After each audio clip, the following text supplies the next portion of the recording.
ആത്മീയ അനുഗ്രഹങ്ങൾക്ക് അലസത വലിയ പാപമാണ്. അത് വലിയ തടസ്സമാണ്. പ്രയോജനരഹിതമായി സമയം കളയുന്നതാണ് അലസത. ദൈവം നമ്മെ ഏൽപ്പിച്ചിരിക്കുന്നത് ചെയ്യാതെ വെറുതെ ഇരിക്കുന്നതാണ് അലസത. ദൈവഹിതപ്രകാരമുള്ള കാര്യങ്ങൾ ഊർജ്ജസ്വലതയോടെ നാം ചെയ്യണം. ഉത്സാഹത്തിൽ മടുപ്പില്ലാതെ ആത്മാവിൽ എരിവുള്ളവരായി കർത്താവിനെ സേവിപ്പീൻ എന്ന് റോമാലേഖനം 12:11 നാം വായിക്കുന്നു. യഹോവയുടെ പ്രവൃത്തി ഉദാസീനതയോടെ ചെയ്യുന്നവൻ ശപിക്കപ്പെട്ടവനെന്ന് തിരുവെഴുത്ത് പഠിപ്പിക്കുന്നു. ഏദൻ തോട്ടത്തിൽ ആദമിനെ ആക്കിയത് അവിടെ വേല ചെയ്യുവാനും കാക്കുവാനും ആണ്. മടിയൻ ദൈവത്തിൽ നിന്ന് ഒന്നും പ്രാപിക്കുന്നില്ല. ഉത്സാഹിയുടെ കൈ സമ്പത്തുണ്ടാക്കുന്നു എന്ന് വചനം പറയുന്നു. രക്ഷ ദൈവത്തിന്റെ കൃപയാൽ ആണ്. ദൈവം തന്ന താലന്തുകൾ നാം വ്യാപാരം ചെയ്യണം. അത് ചെയ്യാത്തവനെ ദുഷ്ടനും മടിയനുമായ ദാസൻ എന്ന സംബോധനയാണ് യേശു നൽകുന്നത്. ആത്മീയ ജീവിതത്തിൽ വിരസതയും അലസതയും ഉണ്ടാകാതിരിക്കാൻ നാം യേശുവിൻ്റെ സ്നേഹം കൊണ്ട് നിറഞ്ഞ് എല്ലാം ദൈവമഹത്വത്തിനായി ചെയ്യണം. മടിയന്മാർ ജോലി ചെയ്യാതിരിക്കുവാൻ പല കാരണങ്ങൾ നിരത്തും. വീട്ടിൽ നിന്ന് ഇറങ്ങാതിരിക്കാൻ പോലും അവർ കാരണം നിരത്തും. വഴിയിൽ കേസരിയുണ്ട്, തെരുക്കളിൽ സിംഹമുണ്ട് എന്നിങ്ങനെ മടിയൻ പറയുന്നു. സദൃശവാക്യങ്ങൾ 26:13. ദൈവം കാക്കയ്ക്കും അതിൻ്റെ ആഹാരം കൊടുക്കുന്നു. എന്നാൽ അത് ലഭിക്കണമെങ്കിൽ കാക്ക കൂട്ടിൽ നിന്നും പുറത്തു വരേണം. മന്ന ഇസ്രായേൽ മക്കൾക്ക് ദൈവം പൊഴിച്ചു കൊടുത്തു. അവയെ പെറുക്കണമെന്ന് കൽപ്പിച്ചു. അകത്ത് അലസനായിരുന്നാൽ ഭക്ഷിക്കുവാൻ സാധ്യമല്ല.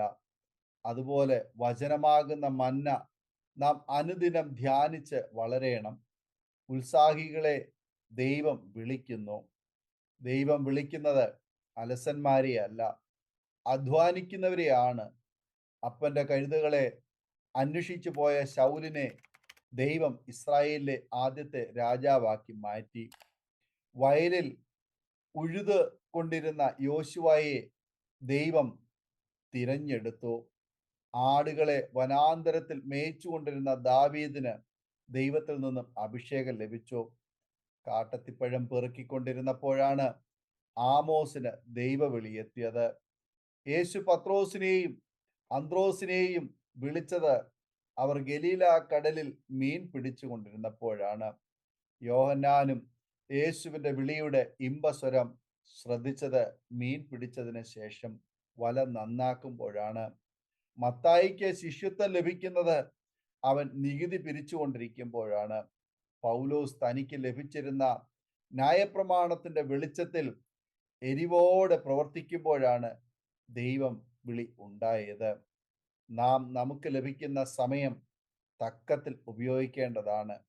ജീവിതമാകുന്ന മുന്തിരിത്തോട്ടം മനോഹരമാക്കുവാൻ അധ്വാനിച്ചേ മതിയാകൂ. സംരക്ഷിക്കപ്പെടാത്ത മുന്തിരിത്തോട്ടം മുള്ളുകൾ കൊണ്ടും പാഴ്ചെടികൾ കൊണ്ടും നിറഞ്ഞിരിക്കും. അതിൻ്റെ വളം പാഴ്ചെടികൾ വലിച്ചെടുക്കും. അതിൻ്റെ വേലികൾ പൊളിഞ്ഞു കിടക്കും.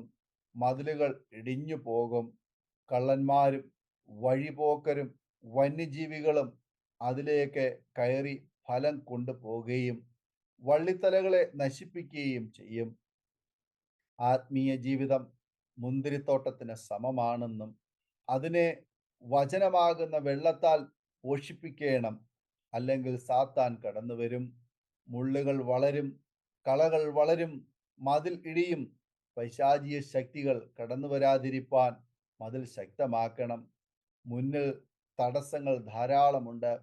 മതിൽ ശക്തമാക്കണമെങ്കിൽ അലസത കൈവെടിയണം, ഉണർന്ന് പ്രവർത്തിക്കണം. അവർ ദാവീദ് പറഞ്ഞതുപോലെ ഇങ്ങനെ പറയും: നിന്നാൽ ഞാൻ പടക്കൂട്ടത്തിന്റെ നേരെ പാഞ്ഞു ചെല്ലും, എൻ്റെ ദൈവത്താൽ ഞാൻ മതിൽ ചാടിക്കടക്കും.